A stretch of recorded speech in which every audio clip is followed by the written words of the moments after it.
To bodies are following with negligible air resistance. अब आपको एक बात पता चल गई कि एयर रेजिस्टेंस नेग्लिजिबल है, एयर रेजिस्टेंस नहीं है आपके पास। और अगर एयर रेजिस्टेंस नहीं है तो आप तमाम फैक्टर्स को कंसिडर नहीं करेंगे जिनके अंदर आप एयर रेजिस्टेंस को देखते हैं। जैसे साइड बाय साइड गिवन, आगे बढ़ लेते हैं। Side by side above a horizontal plane one of the body.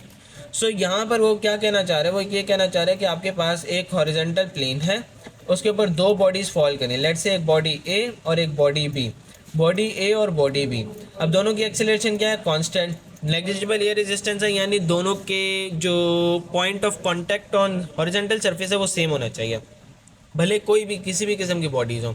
हम लोगों के जहन में ये आता है कि जब फैदर और पत्थर को हम लोग ले लेते हैं, फैदर जो कि एक बर्ड से निकलता है और पत्थर एक हार्ड चीज़ है, स्टोन है, तो हम लोग ये समझते हैं आम सी दुनिया के अंदर देख कर के भाई पत्थर को पहले करना चाहिए और फैदर यूँ लहराता लहराता आराम से गिरेगा। बट ऐसा नहीं होता। हमारे पास क्या होता है, अगर तो एयर रेजिस्टेंस नहीं है तो हमारे पास फैदर और स्टोन एक साथ नीचे करते हैं। वैक्यूम के अंदर दोनों एक साथ नीचे करते हैं। क्यों? क्योंकि हमारे पास एक्सेलरेशन कांस्टेंट है 9.8 मीटर पर second square, that is gravitational acceleration.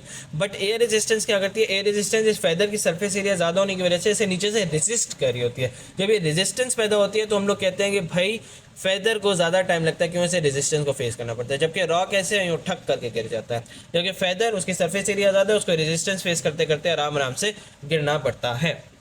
Okay, यहाँ पर एयर रेजिस्टेंस नहीं है, यानी दोनों को एक साथ गिरना चाहिए।